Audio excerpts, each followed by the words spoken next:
How was work? Nothing unusual. Email was down again. And Bill called me into his office again. What's wrong? Nothing really. He just thinks he can come down and fit in with these blue collar guys. You know, he's white collar. Or you've done something wrong, again, and you're getting in trouble. And you'll get demoted, then you'll stop shaving. There goes my vacation. Maybe you'll even get fired. And then you'll do that lazy thing, and I'll have to go back to work. And there goes the house. We had plans for this house. We'll be living out of our car or out on the street, and eventually we'll be forced to move in with your mother. How was your day, Kim? Well, Dana's having a party Friday night, and I thought I could go. But before you freak out, it's not going to be that big of a deal. I mean, y'all guys know her. You're a great kid, but there's no stopping the peer pressure. It just takes one sip and you're hooked. And then there's the smoking and the piercings and the tattoos and the boys. Even good boys don't have good intentions, never mind the bad boys. Oh, and you'll go straight for one of the bad boys and he'll introduce you to all the bad things and you'll get pregnant and drop out of school and we'll never see you again. And we'll be stuck with your kid. What about you, Mom? I've been considering taking up string art. No. Desi's been doing some really wonderful things with it. You can do anything with string. Did you know you can make refrigerator magnets? Everyone knows string art is a gateway craft.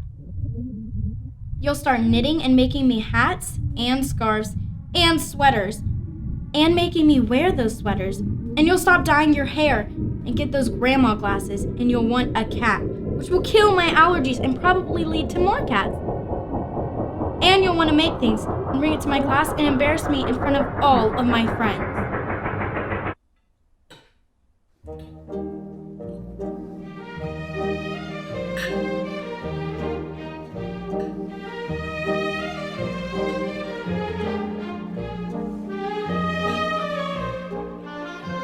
Is this a cat hair?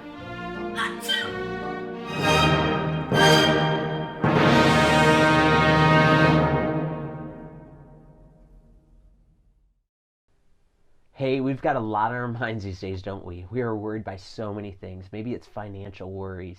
Worried, do I have enough to make ends meet? Or is my business going to survive? Or maybe you're worried about whether or not you'll have enough for retirement. Maybe you're worried about work. Am I going to finish everything on time? Am I going to get laid off from my job? Am I going to have a pay cut? Maybe you're worried as a parent. Am I giving my kids the kind of life that I didn't have? Or maybe you're worried about being a rotten parent. I know I'm worried sometimes about my kid being in therapy later in life because of me and how I parented. Maybe you're worried about the safety of your kids, but I've also discovered that a lot of people, even once their kids are out of the house, they're still and even more so worried about the safety of their adult children. Maybe you're worried about those you love going down the wrong path. Maybe it's a relationship worry. You're worried that you'll never find the one. Or maybe you found the one, but you're worried that you're headed toward divorce. Maybe you're worried about this tough conversation you need to have. You could be worried about the future. Am I making the right decision here? Maybe you're worried about the future of our country. It could be a health worry that you have. Am I going to get COVID? At the forefront of many people's mind right now is this question of, do I get the vaccine or not? Is it safe? And you're worried about that. Maybe you're worried about getting the call about your parents dying. Maybe you're in school and you find yourself worried about being bullied or being made fun of or standing out or being embarrassed. I know that was one of my biggest worries. Am I going to stand out? Or am I going to be labeled in a certain way? You could be worried about a test or pleasing your parents. A lot of these things kind of are external things that we get worried about. But also, I think even more so, we deal with internal worries. We ask questions like, do I have what it takes? Or we're worried about, am I good enough? Did I do enough? Have I prayed enough? Am I spiritual enough? We worry about, what do people think of me? Am I going to be perceived as weak? What if I don't measure up? Am I in? Do they like me? How do I come across? Am I upsetting somebody? Are they speaking ill of me behind my back? Maybe we're worried about losing control. Or maybe one of my biggest worries is yours as well. What if people find out that I have no clue what I'm doing? You know, we're stewing over a lot of things. It's funny that I use that word stewing when it comes to worry, isn't it? But it's kind of an accurate term, because just like stew, worry consists of a few ingredients. Worry starts off with present circumstances. These are the things that we see around us, the present things that are going on around us, the external circumstances. But then what worry does is it takes that present circumstances and it links it with uncertainty, the things that we don't see that are around us. And because of this uncertainty, this is kind of where the meat of our imagination takes place. Which is another component of worry is imagination. We kind of start laying out some what if scenarios, like, well, what if that happens? Or we start playing the what if game, kind of playing out every bad thing that could happen in the circumstances. And so combined with the present circumstances and this uncertainty in our imagination, we can toss in some good old-fashioned fear. And just like with stew, what we do is we cover it with a lid and let it simmer. See, with stew, what this does is it traps in the flavors and juices. It helps the flavors kind of mix together and kind of let them sit there and simmer around. Maybe you can relate. Maybe you're stewing over something right now. And you see the present circumstances, but you've also thrown in kind of this uncertainty, and then your imagination and fear starts taking over. And you're stewing. And the results of this is you're trapped in a pattern of thinking. Have you ever tried to convince somebody who's stewing over something to not worry? It's a very difficult thing to do. And it's almost like they're trapped in a pot, if you will, right? We start having a closed mind when it comes to things. We start living in defeat, saying things like, I can't do this. I'll never be able to. This is never going to happen. Here's the takeaway. Here's the thing that we need to alter when it comes to worry in our lives. And somebody needs to hear this today. And this is super simple, but maybe this might really resonate with you. Maybe you feel like you're stewing over something. Here's the takeaway. Lift the lid. Lift the lid. So there was this guy named Elisha, and Elisha had this God-given ability to point out to the king whenever the enemy was approaching to attack. He just kind of had this sense, and it was from God. You can find his story in the Bible. And see, the enemy king was getting really frustrated because every time they tried to sneak in and attack, their plans kept getting thwarted. And so the enemy ends up figuring out that Elisha was the one who had this ability to let his king know this. So he decides, let's hunt down Elisha. And so scripture tells us the king ordered, go find out where he is, where Elisha is, so that I can send men and capture him. Then we see that the report came back. He is in Dothan. It says, then he sent horses and chariots and a strong force there. They went by night and surrounded the city. And now what we do is we meet another guy in the story here. We meet Elisha's servant. It says, when the servant of the man of God got up and went out early the next morning, an army with horses and chariots had surrounded the city. Oh no, my lord! What shall we do? Servant asked. I think that the Bible kind of tamed it a little bit there. If I were the servant, I would be looking around saying, we're surrounded by the enemy. I would have probably said something a little worse than that, right? I think the Bible had the edited version here. But here's the reality here. A lot had been probably going through the servant's mind in that moment. The present circumstances, they're surrounded. I mean, it's like, look at what is going on around us, right? And then he kind of plays out uncertainty. The uncertainty's kind of creeping in. Well, when's this going to happen? How's it going to happen? I don't know. But it's not looking very good.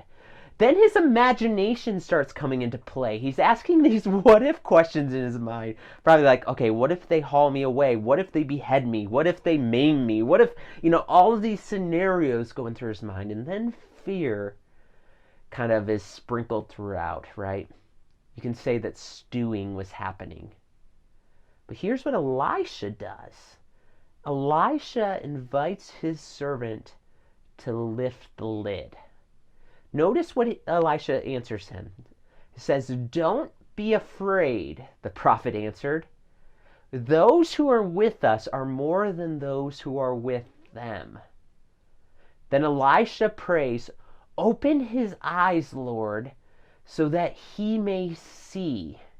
It's like Elisha in this moment is saying, look what's going on here. Servant, hey, you're stewing over the present circumstances. Your imagination is taking over because of this uncertainty, and it's all permeated with fear here. Here's what you need to do. You need to lift the lid. And then we read that then the Lord opened the servant's eyes. It's like this lid comes off. And the servant, it says, he looked and he saw the hills full of horses and chariots of fire all around Elisha. You see, surrounding their enemies was God. Here's the thing. Here's the question I want us to think about. What is it that you're stewing about? Here, what lifting the lid means is it means opening your eyes to the resources outside of yourself. Because stewing is focused on a limited perspective. We can get so trapped and fixated on our circumstances, and the uncertainty and our imagination and fear kind of take over, and we get trapped in our thinking. And opening the lid is saying, you know what? Maybe there's more to it than what I'm fixating on right now, because worrying and stewing is a fixated, focused thing, and opening the lid says maybe there's more available, more resources at my disposal.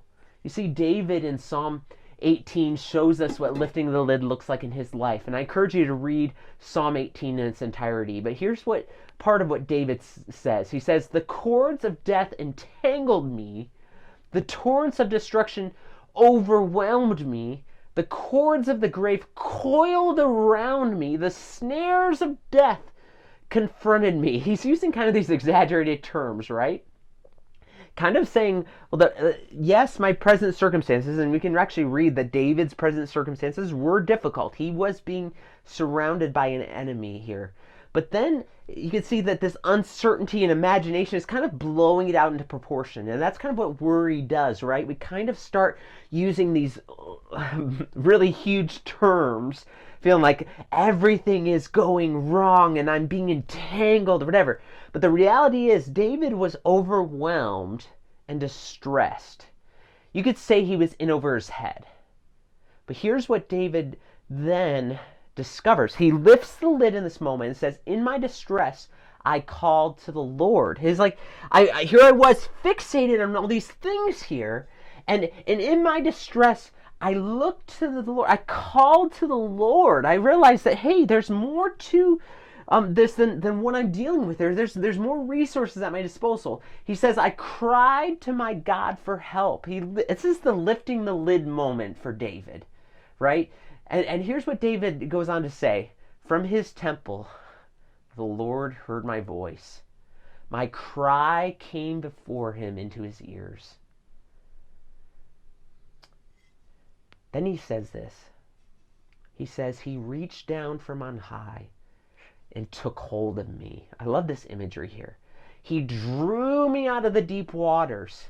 He rescued me from my powerful enemy, from my foes who were too strong for me. They confronted me in the day of my disaster, but the Lord was my support. He brought me out into a spacious place. He rescued me because he delighted in me." You see, David could have kept stewing over his problems, being trapped in his worry and his imagination. But when he lifted the lid, he called out to the Lord, recognized that there was more power available to him in that moment. And look what God did. He rescued him. It's like he pulled him out of the deep waters. He brought him out into a spacious place. Lifted the lid, right?